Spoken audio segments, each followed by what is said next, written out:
special piece of chocolate cake for you afterwards. They've been sitting in the office for most of the afternoon. They look really good. Pies and cake.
It'll be fine? Okay.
Ready?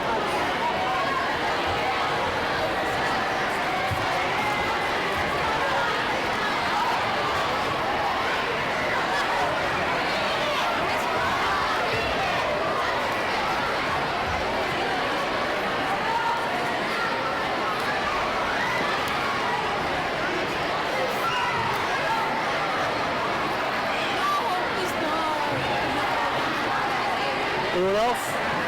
You good?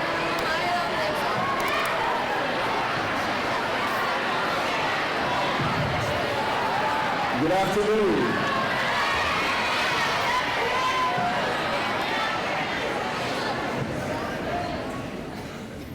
I am Nathan Mills, the principal of Mahomet-Seymour Junior High. Welcome veterans and families to today's ceremony. Students, please remember to give the utmost respect to all our veterans and our speaker during today's ceremony. Mr. Bogus, our original speaker, became ill and could not attend or could not be with us today. Mr. Joel Jessup has graciously agreed to speak on during the ceremony today. So again, please be respectful to all of our veterans and to Mr. Jessup when he speaks. I'm now going to turn it over to Claire Seal.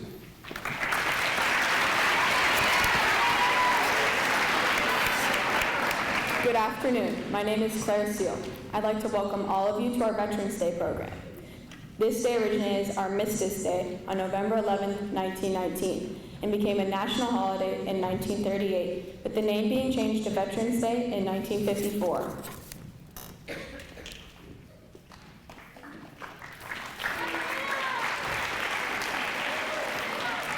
Service members and veterans here today, this is our day to honor you, to remember your achievements, and to recognize your many sacrifices. Audience, this is our chance to thank all military guests. Please stand and give these heroes a well-deserved round of applause.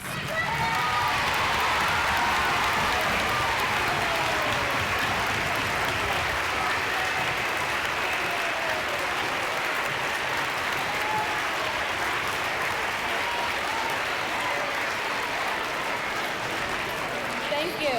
Please be seated. On behalf of the student body, I would like to thank our speaker, Mr. Jessup, for sharing his experience with us today. Students in the audience, public speaking is the #1 fear that most of you have, so please give our speaker your undivided attention. Also, please hold all applause till the end.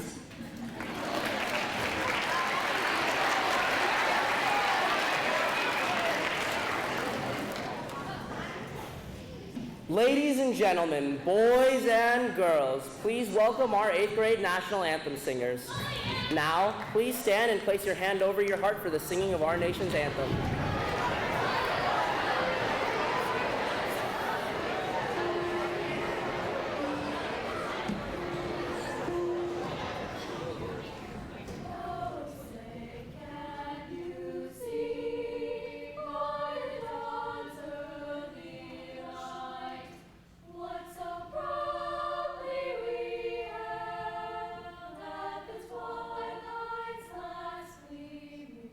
Whose rough stride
While Veterans Day is typically a tribute to America's living veterans, it is always appropriate to include a moment of respect for those who gave their lives for the country.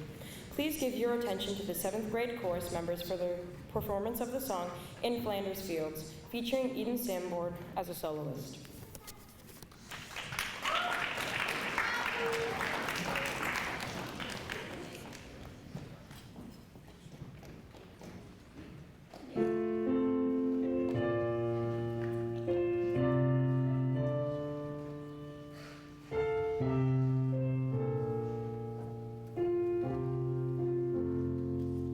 In Flanders fields, the poppies blow. Between the crosses, row and row. That mark a place, and in the sky, the Lord so bravely singing fly. Scarce heard amid the guns below, beyond the dead, short days ago. We lived till dawn, saw sunset glow. Loved and beloved, and now we lie in Flanders fields, in Flanders fields,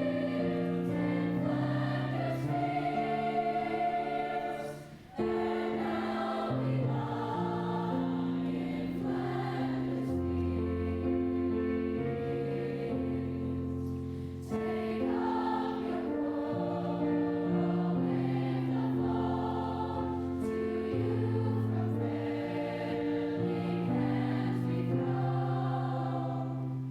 The torch be yours to hold it high. If ye brave flame with us you die, we shall not sleep, the poppies grow. In Flanders fields, in Flanders fields, we shall not sleep, the poppies grow. In Flanders fields, in Thank you, National Anthem singers and 7th grade chorus members. Hello, my name is Ava Boyd, and it is my privilege to introduce our guest speaker. Captain Joel Jessup graduated from Mahomet in 1999 and joined the military in 1998. He was stationed in Afghanistan from 2008 to 2009. MSJH, our speaker, Mr. Jessup.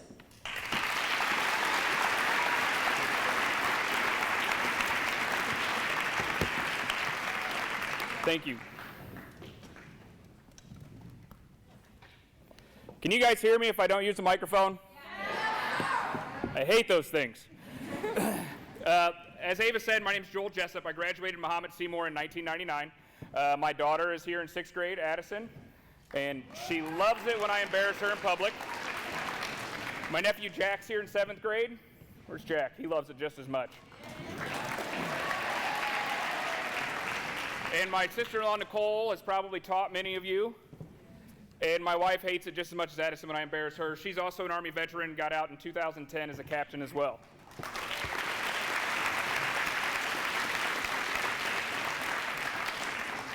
I, much like you, was in these same bleachers, although they were wooden and less comfortable in the 90s, and was in theater and music and band, hardly played any sports at all through junior high and high school. And then right at the end of high school in 1998, a year before I graduated, a friend of mine came home from basic training, and he had joined the Army National Guard as a member of an infantry unit.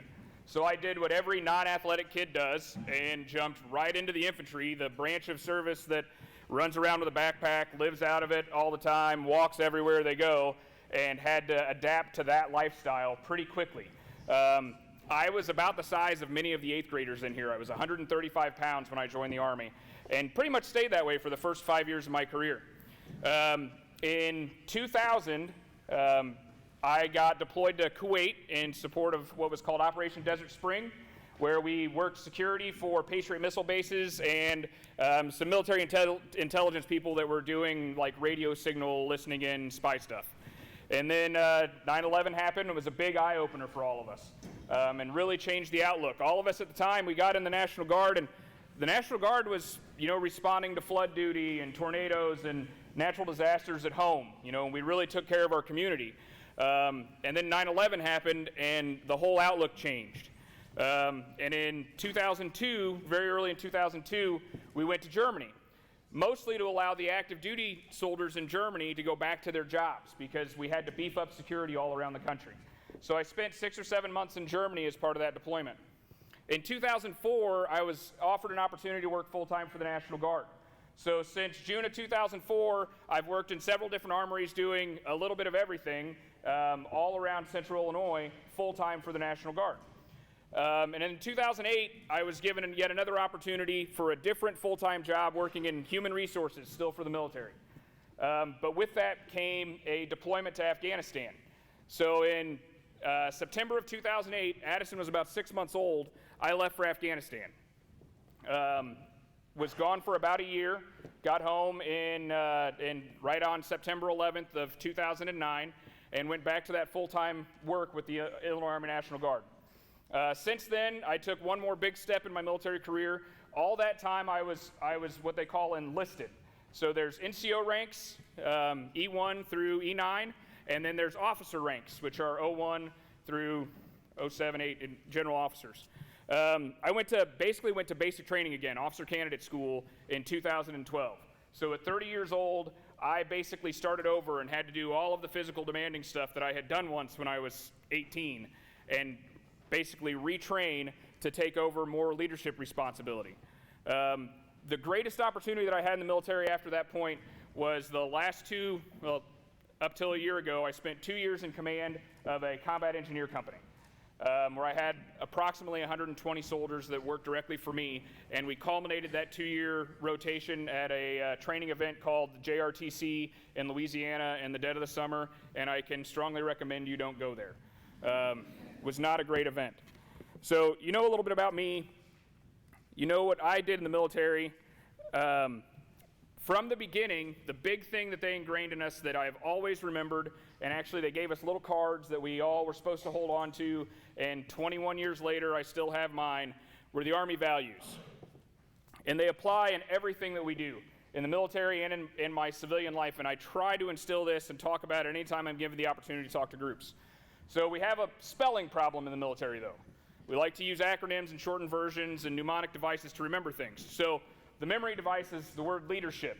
The problem is we leave out some of the vowels. So there's no E and there's no A. So loyalty, we're loyal to our friends, our family, and all of our comrades, everyone we work with and work for. Duty, notice I missed the E and the A.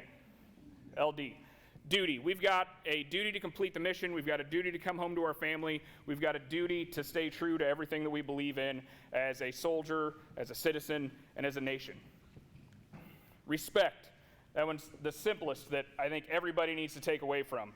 We respect each other. We respect our superiors. We respect our peers and subordinates. Just because you don't agree with someone doesn't mean that you have to disrespect them, be rude, be mean. You can disagree with someone and still move on with your life. Be polite, be civil, work well together. Selfless service. Every single one of us that's here in the room serving as a veteran was willing to demonstrate their selfless service when they signed on the line. Who wasn't necessarily willing but has demonstrated that as well are all of our family members. They've all sacrificed for what we have done in support of our nation. Honor. We honor everything that we do in everything that we do.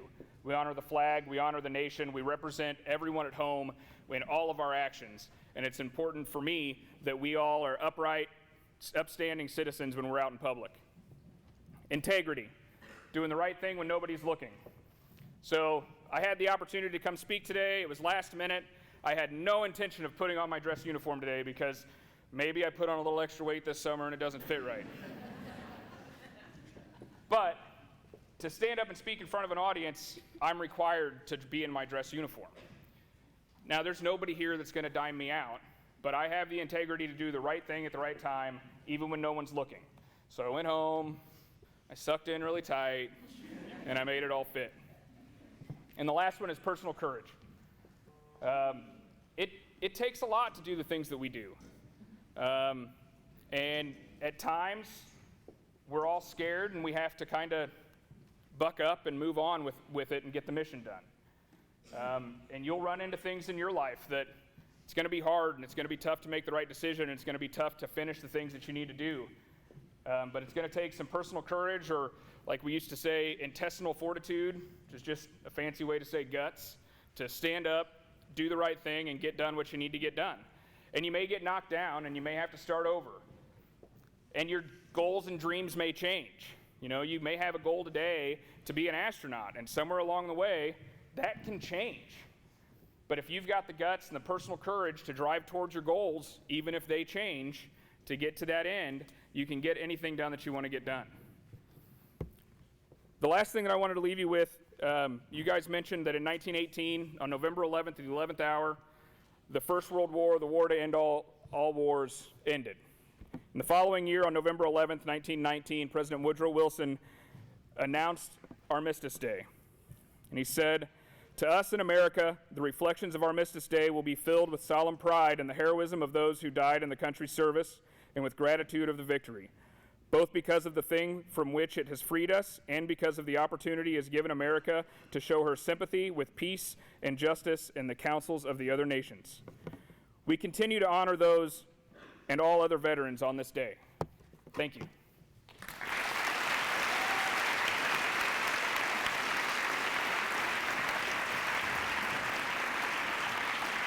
Audience, please help us remember those who are protecting us today, both locally and abroad, by joining me in a moment of silence.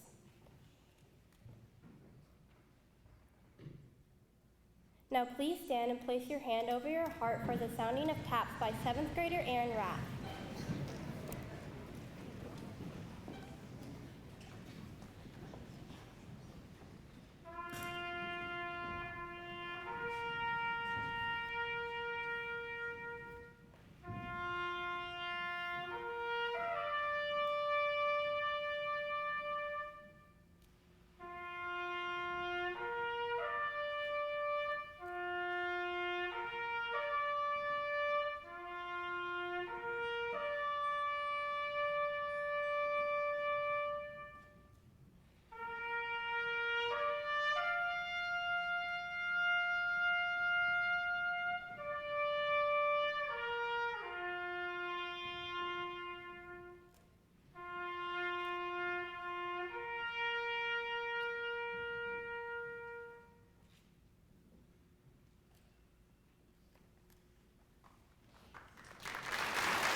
At this moment, we would like to take the opportunity to meet each and every one of our veterans here today.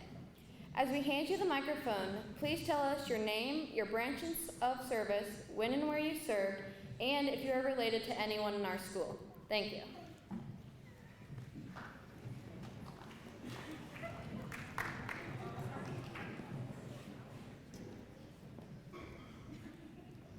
Jay Leeds, daughter Isabel, here, 6th grade.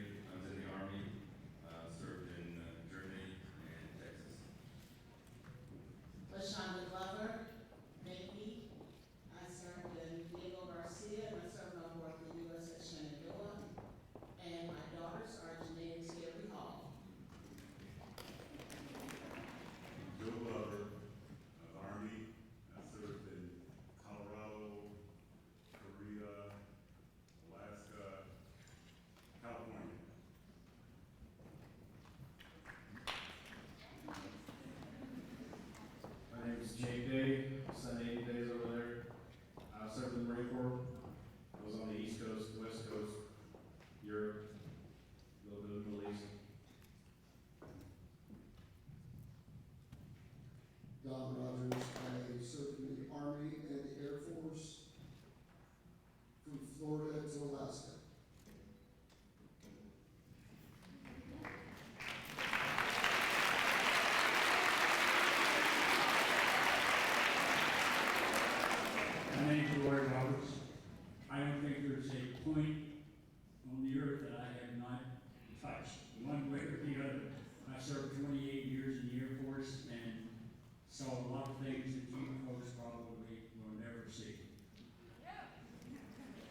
Lily.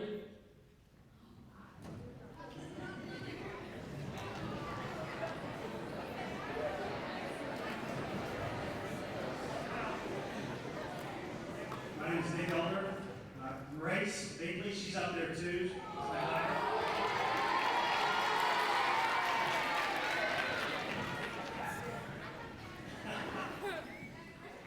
I served in the Army for 5 years. I served in the United States, a couple places, Germany, South Korea, and Afghanistan. Thank you guys, I appreciate everything, and we all appreciate everything that you guys do today.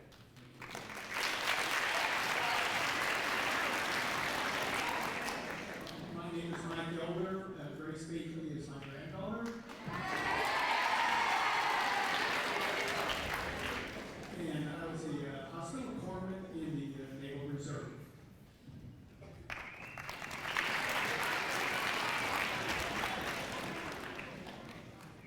My granddaughters are all sitting up there just waiting. I spent 4 years active duty in the Navy. I enlisted in the Navy because I'm not a camper, so I wanted to sail for 4 years rather than go camping. I went basically around the world. I've been all over North Africa and Mideast, Southeast Asia. My last cruise was 8.5 months to Vietnam. When I came back and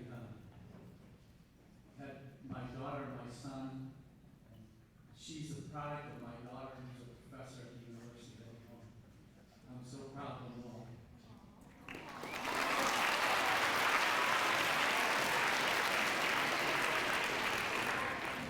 My name is Jim Mills. I'm here from Greenmore, Lucy, Peggy. I'm in 72, 74.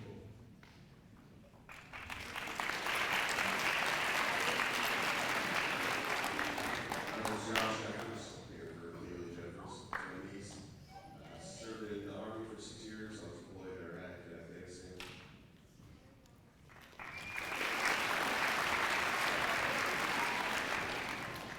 My name is Michael Six. I'm here for Riker 6.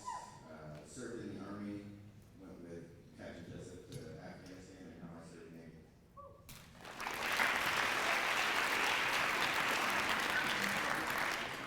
My name is Kyle Wilcoxon. My daughter is Sadie Wilcoxon.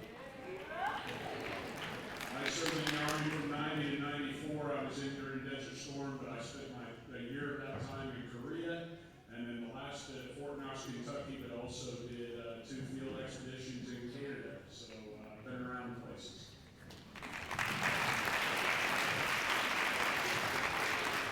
My name is Ryan Rickle. My granddaughter is Kaya Helbling. I served in the Army from 85 to 94. Went to Korea, Georgia, Louisiana, Germany, Saudi Arabia, Kuwait, Turkey, and Somalia.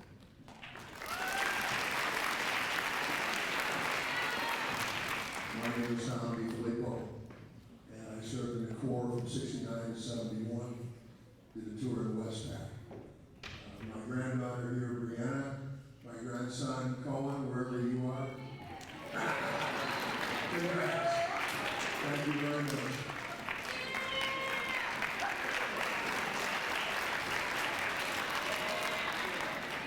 I'm John Benningfield. My grandchildren attend school here at Academy Dayton Strait. Served in the Army from 66 through 68, all of my time in Asia.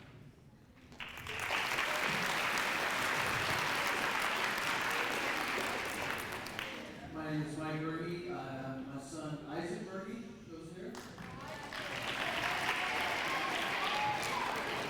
I was in the United States Navy. I was on I helped build a ship in Maine and spent most of my time in the Caribbean.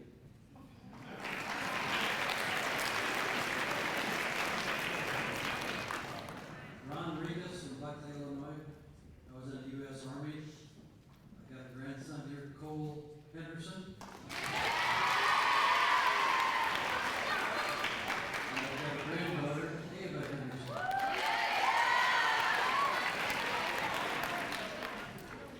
I'm retired Chief Master Sergeant from the Air Force, serving from 71 to 07. Most of my time being in reserves. I've went all over the globe through South America, Central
Once again, many thanks to our veterans and especially our speaker, Mr. Jessup.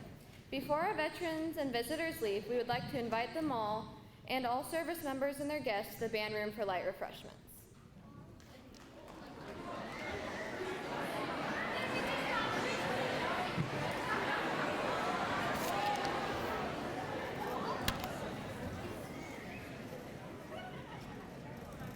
I wanted to take a moment to recognize a moment of silence in honor of a recent passing of Mahomet resident Art Linderman.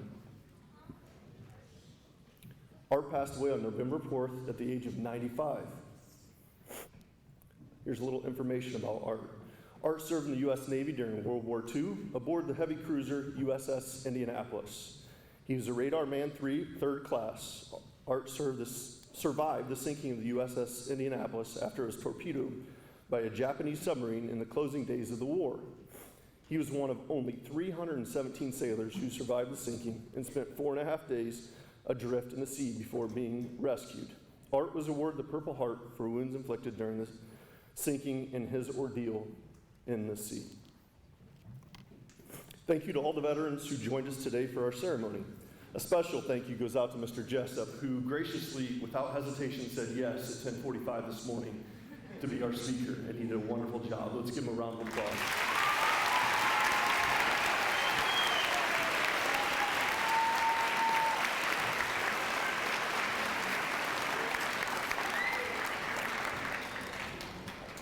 We have 2 minutes till the bell rings. So this is how this is going to work. 7th grade, you're going to go down middle, ends, and head out. As soon as they leave, 8th grade, you'll follow behind. 6th grade, you'll follow behind.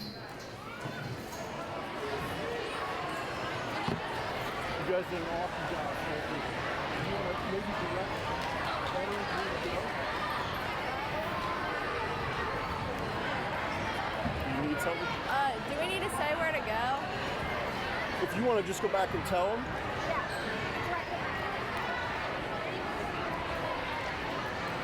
I think handing the microphone to the veterans is a great touch. That was awesome. Agreed. That's why I leaned over. I was like, that was the best part. Agreed. Like that.